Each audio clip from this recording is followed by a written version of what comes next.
Assalamualaikum warahmatullahi wabarakatuh. Perkenalkan, nama saya Nuriana, NPM 2018 04 09 087.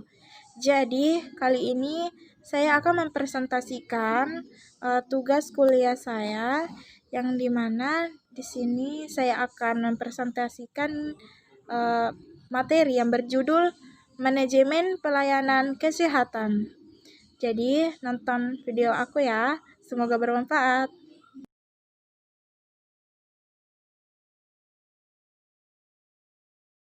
Jadi, di pembahasan pertama, yaitu manajemen pelayanan kesehatan. Jadi, apa sih itu yang dimaksud dengan manajemen? Jadi, manajemen adalah suatu proses yang membeda-bedakan atas perencanaan, pengorganisasian, penggerakan, pelaksanaan, dan pengawasan dengan memanfaatkan baik ilmu dan seni agar dapat menyelesaikan tujuan yang telah ditetapkan sebelumnya menurut George Elsteri. Jadi yang selanjutnya, ciri-ciri manajemen terbagi menjadi 4 bagian. Yang pertama, manajemen diarahkan untuk mencapai tujuan.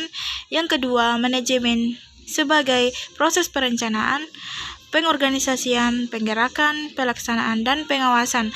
Yang ketiga, tersedia sumber daya manusia, material, dan sumber lain. Keempat, mendayagunakan atau menggerakkan sumber daya tersebut secara efisien dan efektif. Pandangan tentang manajemen terbagi menjadi beberapa bagian. Jadi yang pertama itu manajemen sebagai suatu sistem, manajemen sebagai suatu proses, manajemen sebagai suatu ilmu terapan. Manajemen merupakan kerjasama sekelompok orang untuk mencapai tujuan organisasi. Manajemen ditinjau dari aspek perilaku manusia. Manajemen sebagai proses penyelesaian masalah. Manajemen sebagai profesi. Next, selanjutnya, manajemen pelayanan kesehatan. Jadi, sistem pelayanan kesehatan di Indonesia terdiri menjadi 2 bagian. Yang pertama, rumah sakit, kedua, puskesmas. Jadi, jenis pelayanannya itu pelayanan kesehatan dan pelayanan administrasi. Manajemen pelayanan kesehatan di rumah sakit terdiri menjadi 4 bagian. Yang pertama, perencanaan. Yang kedua, pengorganisasian. Yang ketiga, penggerakan pelaksanaan. Dan keempat, pengawasan dan pengendalian. Yang selanjutnya, manajemen pelayanan kesehatan di puskesmas. Jadi, pengertian puskesmas adalah unit pelaksana pembangunan kesehatan di satu atau sebagian wilayah kecamatan. Jadi fungsinya itu pusat pembangunan berwawasan kesehatan, pusat pemberdayaan masyarakat di bidang kesehatan, pusat pelayanan kesehatan tingkat pertama. Jadi selanjutnya itu upaya puskesmas. Jadi upaya puskesmas di sini wajib menyelenggarakan upaya pembangunan berwawasan kesehatan, misalnya menganalisa dampak kesehatan program pembangunan yang diselenggarakan di wilayah kerjanya. Jadi upaya puskesmas juga itu berkoordinasi antara lain program pembangunan kesehatan yang diselenggarakan di wilayah kerjanya. Jadi upaya puskesmas itu juga menyelenggarakan upaya kesehatan tingkat pertama atau medis dan kesehatan masyarakat secara terintegrasi. Jadi konsep lama ada 18 upaya, konsep baru disederhanakan dan menjadi 2. Jadi yang pertama itu upaya wajib, Promkes, Kesling, KIA atau KB, P2M, gizi, dan pengobatan dasar.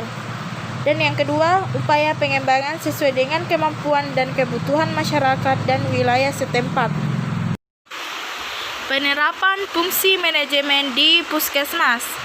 Jadi fungsi manajemen yang pertama itu dalam rangka kegiatannya itu microplanning dilakukan setahun sekali. Kebutuhan tenaga, alat, sarana, dan penunjang lain. Perencanaan obat dan alkes setiap bulan ke Dinkes, kabupaten atau kota. Pengorganisasian terdiri menjadi 3 kegiatan. Yang pertama, struktur organisasi puskesmas. Kedua, pembagian tugas. Ketiga, pembagian wilayah kerja. Dan materi yang terakhir itu penutup. Jadi yang pertama itu Kesimpulannya adalah manajemen memiliki ciri-ciri adanya tujuan yang ingin dicapai, adanya sumber daya, upaya penggerakan sumber daya, adanya manajer, adanya proses perencanaan dan pengorganisasian, penggerakan pelaksanaan dan pengarahan dan pengendalian. Manajemen pelayanan kesehatan menjadi penting agar kualitas yang Yankes meningkat dan terjadi pemerataan jangkauan Yankes. Terima kasih, dan semoga yang nonton video ini membuat wawasan Anda bertambah. Salam sukses. Wassalamualaikum warahmatullahi wabarakatuh.